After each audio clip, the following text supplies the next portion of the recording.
Muy buenos días, iniciamos el recetario de Guerrero Heredia. Ya no es de Guerrero hoy, no está aquí. Es verdad, él no está aquí, pero él es el director. Pero él es el director. Ofrécome. Y entonces, hoy jueves, que se supone usted escucha una voz un poquito a veces estridente, pero educada y con educación. El señor Amaury no está con nosotros. Pero mire qué dos figuras tenemos en esta mañana. El director del Instituto del Estado, el doctor José Ramírez. Instituto Nacional del Cáncer. Del Instituto Nacional del Cáncer. Cirujano oncólogo. Cirujano oncólogo. Porque hoy hablan los cirujanos. Así hoy es el día es. de los cirujanos. Sí, pero hoy le voy a apretar. Vamos a operar hoy el pensamiento. Porque yo soy cirujano psíquico. Exactamente. Buen día a todo el pueblo dominicano. Bienvenido. Y está con nosotros Domingo Carrasco, que se escapa y se esconde. Él supuestamente debe venir lunes o martes en esas discusiones, José, que tenemos. Bueno, el problema es que yo no discuto con los representantes de Dios en la tierra. Ok. Dice Domingo que él no discute a veces con yo vengo para acá y cuando yo digo eso en el camino, tuerzo a la izquierda para la UAS. Está buena esa. A propósito, ustedes dos son egresados de la UAS, ¿no? Y somos profesores de la UAS ambos. Y también profesores de la UAS. Qué interesante. Se avecina unas elecciones, ya más o menos hay algunos candidatos definidos. Yo en mi caso, desde ahora anuncio mi apoyo público y restricto al doctor Jorge Asjana David, anteriormente vicerrector académico, actualmente encargado de proyectos internacionales, y mi compañero de estudios, él me lleva algunos años en la universidad, pero fue mi compañero de estudio en el hospital Padre Eugene. Actualmente él es jefe de cirugía del hospital Padre Eugene. O sea, es un médico, un académico totalmente formado. Yo no conozco el otro candidato, realmente no puedo decir. Pero espérate un momento, el otro candidato. El otro candidato es el Trudy Beltrán, físico. Ha sido vicerrector administrativo 3 veces. Yo pensaba que él no era docente. Sí. Él es físico. Como él había sido vicerrector administrativo, yo pensé que era contable o algo así. Exactamente. Y yo apoyo a ese. A la vi lo tengo para la próxima. Asjana. Bueno, no es un derecho. No está bien. Para la próxima, porque la tradición es que nadie gana en la primera. Pero el que quede en segundo, casi el seguro próximo rector. Y eso pasó con la dama que está dirigiendo ahora. Pasó con ella, pasó con Iván, pasó con Febrillé, pasó con todito. Hasta este momento, le falta un año a ella ya, ¿verdad? Más o menos. Sí, más o menos. ¿Qué ustedes pueden decir como maestros de la universidad que todos pagamos? Yo no tengo quejas de ella. No, tú no tienes quejas. Pero ¿qué ha aportado ella en términos de esa rectoría hasta este momento? Nada, lo que ha podido hacer. Porque lo que ha podido, exacto. Imagínate la dificultad de que uno creía que gobiernos progresistas como estos iban a darle mayor apoyo a la universidad. Óyeme una cosa. Pero Luis le dio un buen apoyo entrando el gobierno. Eso sí, no. Yo estaba en el pasado. Ok. Pero no. Y tiene cosas pendientes. Primero, ya están ampliando centros regionales. Están construyendo centros regionales donde lo que había era una casucha cayéndose de zinc. Hospitales universitarios, todo ese tipo de cosas. Que a propósito de eso que tú mencionabas, ese proceso de derechación, de ese comportamiento o de ese pensamiento fijo y atrasado que tienen muchas personas, está sucediendo ahora que los demócratas en Estados Unidos se están derechizando, o sea, están yendo para otro lado. Y yo no sé si también por ahí viene la negación de la vacuna y todo ese tipo de procesos que hay en este momento. ¿Qué piensan ustedes? Mira esto. O sea, que los demócratas se están derechizándose. Oye, los pero que déjame, yo sé que tú eres el experto en eso, pero yo voy a dar mi opinión. Pero es que el Partido Demócrata siempre ha sido de derecha. Es un partido del establishment norteamericano. El que ha hecho la guerra. Ahora tiene el que una ha hecho ala. toda la guerra. Tiene una ala que no es conservadora. Esa la representa Bernie Sanders, pero ya tú ves que lo echaron a un lado. Pero siempre ha sido un partido de centro derecha. Nunca ha estado como partido, como estructura centro izquierda. Aunque se ha sido como... el partido que nos ha invadido 2 veces. Así es. En gobierno demócrata hemos sido invadidos 2 veces. En el siglo pasado, sí. No hay duda de que el republicano tiende al fascismo. ¿Cómo fue? El Partido Republicano tiende al fascismo. Y déjame decirte que el gran viejo partido, the Great Old Party, fue fundado por Abraham Lincoln, el presidente más liberal que ha tenido los Estados Unidos, que promovió y pagó con su vida la abolición de la esclavitud en los Estados Unidos. Y mira lo que es hoy. Acuérdate que hace un tiempo se casó con una Kennedy, Edward Schwarzenegger, ¿te acuerdas? Sí. Oye, el hombre terminó siendo alcalde, gobernador del estado de California por el Partido Republicano. Sí, señor. Entonces ahora tú ves que Robert Kennedy Jr. es republicano. Y fíjate cómo mataron al primo, al hijo de John. ¿Sabes por qué lo mataron? Porque se perfilaba como el seguro senador de Nueva York. Y después de ser seguro senador de Nueva York, ya tú sabes lo que venía. La presidencia arrolladora como lo hizo el padre. Pero hay una cosa interesante para que tú continúes, Domingo. ¿Por qué se dan esos procesos de la negación al cambio, de la negación a que la humanidad pueda seguir en progreso?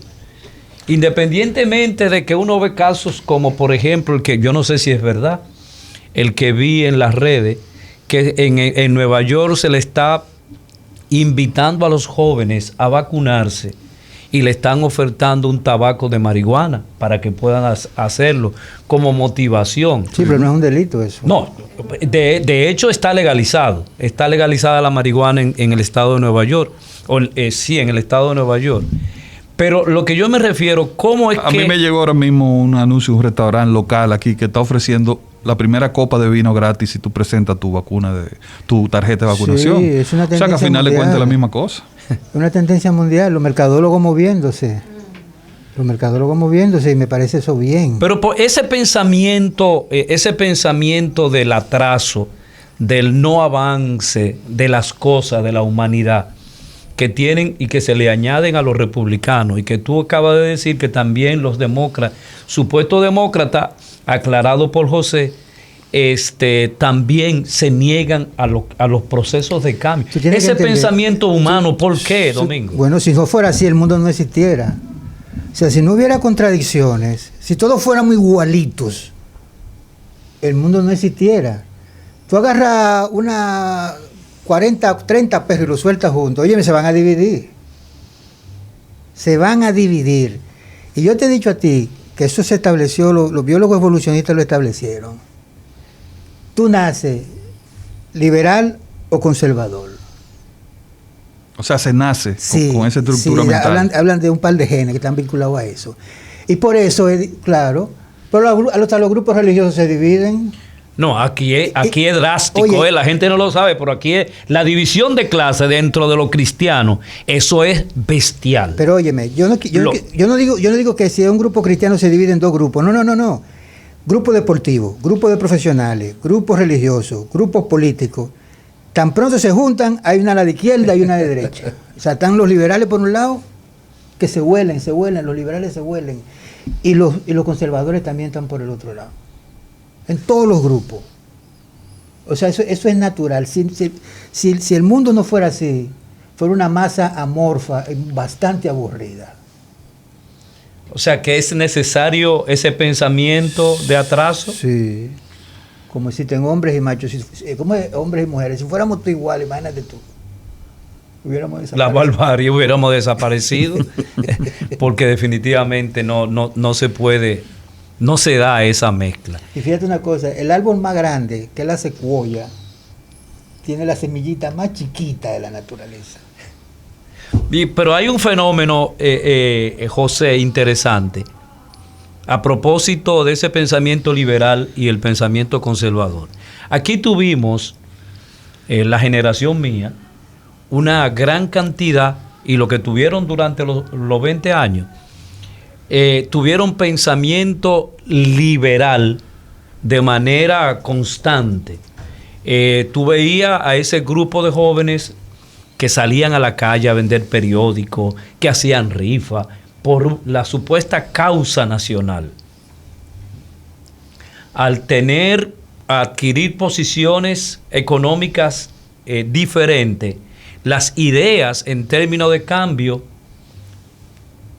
desaparecieron, no están presentes, porque obviamente ver la realidad desde una torre de la Anacaona, donde prácticamente tú casi ves el mar ahí junto contigo, es totalmente diferente verla en otro sitio. Tú psicologizas demasiado. Pregúntale a José lo que es la metilación. ¿Qué es eso? Hay una serie de condiciones que van a producir cambios en tu configuración genética. ¿Me entiendes? Entonces tú puedes haber nacido libre para pasarte la vida entera sin cáncer, pero caes bajo unas condiciones de alimentación, de qué sé yo qué, de presión, no sé cuánto, y se te van a producir unos cambios y te lo pueden generar. Tú no ves tuya. Tú pareces un millonario. ¿Y este tipo? Por ejemplo, tú tienes a José. José, se puede decir que económicamente resolvió sus problemas, pero José, cuando empezamos a hablar con José, y empezamos inclusive la diversión, el entretenimiento, la música que selecciona José y la actividad que realiza es del hombre de la izquierda y del hombre progresista que siempre se había pensado. No, y mi accionar también. Justamente. Un respeto a los derechos humanos, a mi semejante, a la humanidad, viene dado por esa psiquis de izquierda que tengo, que nunca la voy a perder. Pero no es el estereotipo de izquierda, porque hay gente que tiene un estereotipo de izquierda, que hay que tirar piedra, que... No, hombre, ese no es el izquierdista, o pensar esta versión equivocada de que si tú tienes un pensamiento de izquierda o progresista, tú tienes que estar arrastrado.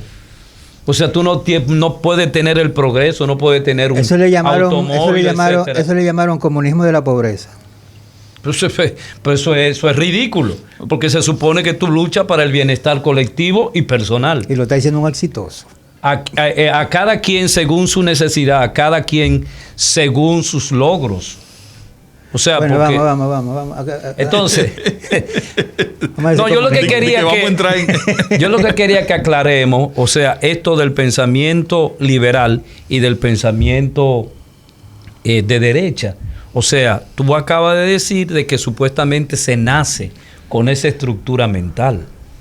O sea, ¿cómo yo puedo nacer viendo un proceso de, por ejemplo, las 3 causales? Yo pensaba que eso se adquiría, el pensamiento.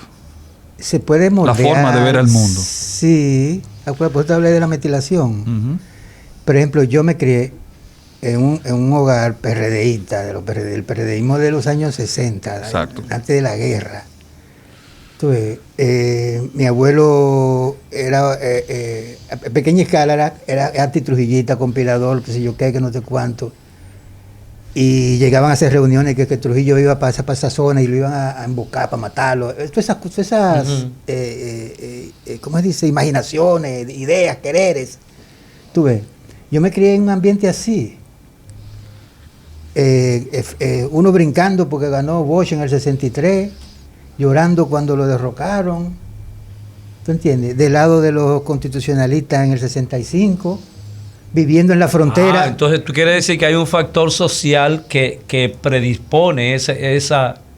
Bueno, no solamente que predispone, sino que propicia el afianzamiento de esas posiciones, de esos cambios que te estoy diciendo, genéticos. Es como, como si tú lo barajaras. Como si tú barajaras la ficha de dominó.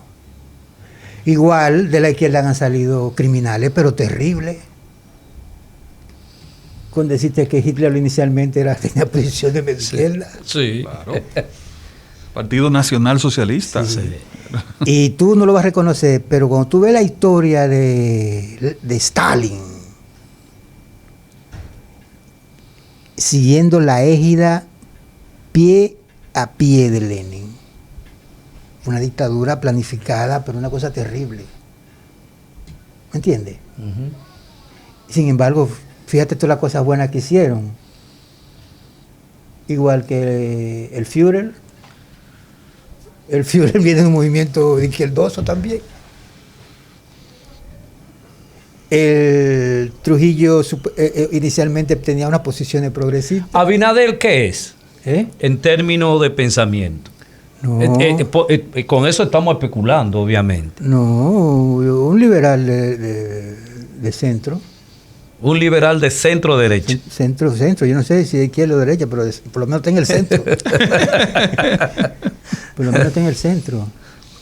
Y el otro día había una discusión ahí. Me llamaron a mí y digo, oye, yo no sé de nada. Yo te voy a decir una cosa. Por primera vez estoy viendo en qué se está invirtiendo el dinero. Se quedaron mudos toditos. Bueno, el programa de hoy debe llamarse Misceláneo, porque realmente nosotros vamos a estar viendo problemáticas en sentido del pensamiento. Mira, y sigue la huelga contra las ARS. Es un problema que pica para largo. Y debe crecer. Pica para largo. Porque las ARS fracasaron en Colombia, fracasaron en muchos países. Pero en Chile acaban de hacer una reforma de eso, porque el modelo nuestro es el chileno. Modelo chileno y después colombiano, la ley, sí. La ley 500 creo que se llama, la ley de Colombia. Por ejemplo, José, aquí no se contempla pensión o, ¿cómo se llama? Disability, su pensión del trabajo. Exacto. Por trastorno mental. O sea, si tú eres un depresivo, si tú eres un esquizofrénico, si tú tienes cualquier condición mental, fulano enloqueció y ya, punto. Cerrado el capítulo, murió. Esa es mi crítica, que esta ley tiene 18 años, no es una ley reciente. O sea, dio tiempo para ver las carencias que tenía, los arreglos que había que hacerle. ¿Y qué va? O sea, le han dado seguimiento, han seguido las cosas, pero no sé. Ahora, que hay un mal de fondo. ¿Tú crees? Sí, que es educativo. ¿Tú crees que la educación, la educación ha sido un factor determinante en ese pensamiento conservador y en todo lo que tenemos nosotros? Sí, porque si encima de esos intereses tú navegas en un mar de ignorancia y detrás de la ignorancia viene la ineptitud. Diablo. Y detrás de la ineptitud viene la indiferencia. Y vienen los filósofos del vacío. ¿Sabes cuáles son esos? Eso estuvo muy profundo. A preparar a sus promotores. Pero tú tienes gente aquí que tiene de que 6 millones, 2 millones de seguidores, y cuando tú ves el contenido de lo que están diciendo, vacío, nada, en absolutamente nada. Entonces yo lo he denominado los filósofos del vacío. Hay un científico, un neurocientífico, que últimamente, tenía pendiente para buscar el nombre, ha publicado un trabajo interesantísimo. Y es que vincula la discalculia con la dislexia. Wow. Y esos son, yo como profesor universitario, José debe haber visto eso. Recuérdanos la dislexia y la discalculia. Dislexia es un trastorno de la lectura y la comprensión, todo eso, y la escritura. Y la discalculia es del cálculo. Sí. Pero el más grande aquí es la discalculia, porque los profesores de matemáticas dicen matematofobia. Sí, así es. Matematofobia. Pero yo ahora, en esta pandemia, que estamos trabajando virtualmente, que todo es por escrito, me he dado cuenta que una gran mayoría de mis estudiantes universitarios tienen problemas para comprender mensajes escritos. Pero claro. Estamos hablando de la universidad. Sí. Pero claro, Domingo. Wow. Entonces estamos hablando de dislexia. Hay una materia que cuando yo estaba en primaria, creo que estaban en todos los pensum que la quitaron, se llamaba lectura comprensiva. Sí. Ese era el cuco. Sí, pero sin embargo, o sea, eso te enseñaba, decía mi suegro, una persona de luces increíble, doctor Salomón Morún Acta, que una de las grandes cosas que se hizo Balaguer, un antibalaguerista medular, fue, y Trujillo, fue haber eliminado la lógica del pensum también, que era una conquista de la escuela ostosiana, ¿entiendes? O sea, el dominicano, yo no sé, ustedes saben más que yo de eso, del pensar, pero el dominicano no es lógico, no piensa, no va más allá de... Lo cuadraron para eso. Exactamente, exacto. De 2 más 2. Oye, yo recuerdo que el cuco de nosotros en la escuela primaria era, primero, la lectura, que te daba un reglazo si no te paraba bien, si no cogía la cosa bien. Con las manos así, la mascota. La segunda era la que dijo José, la lectura comprensiva. Sí. Y la tercera era el dictado. Sí, ese mismo dictado. Oye, yo aprendí, para hacer el dictado bien, fíjame en los labios de la profesora, para diferenciar la T de la P, la T de la P, que también tiene que ver con la dislexia, eso. Porque yo fui un niño disléxico. Yo aprendí a leer a los 10 años, solo. Ya cuando desperté yo, descubrí las reglas, entonces salí solo. Entonces, supuestamente los que manejan el tema de la dislexia son los psicólogos escolares. Y en mi universidad y en todas las universidades que yo he visto, esos psicólogos tienen un mal concepto de la dislexia, de la naturaleza de la dislexia. Y lo que nos dicen, digo, a mí me lo decían también, era que la dislexia era un trastorno perceptivo visual. Supuestamente porque el niño confunde la P con la Q, la B con la D con la P, que la ve al revés. Okay. Y yo que trabajé en Conane, que ahí fue que yo me formé como terapeuta del aprendizaje y de otras cosas, había una prueba que era el Rostic, una parafernalia de figuritas de toda clase. Yo decía, ¿y esto? Y resulta que la dislexia no es un problema visual, sino auditivo. Es percepción auditiva. Fíjate que yo me fijaba cómo la profesora ponía los labios para saber, y si le ponía la lengua detrás de los dientes para saber si era D o B. Ok. Porque como yo no lo entendía bien, con esa configuración gráfica de la boca, de los órganos articulatorios externos, era que yo podía detectar eso. Entonces en el Frosty estaba lleno de figuritas geométricas de toda clase, una parafernalia terrible.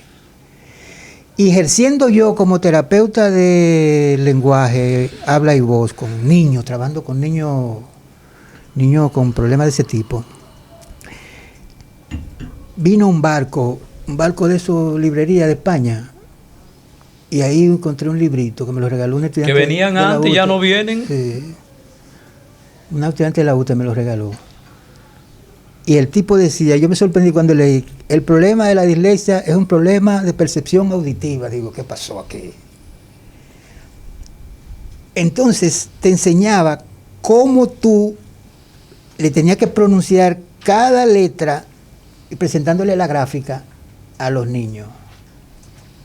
Todavía cuando yo doy clase en maestría a los de escolar, el primer encontronazo entre ellos y yo es un artículo científico de un español que dice que el título ¿Es la dislexia un trastorno perceptivo visual?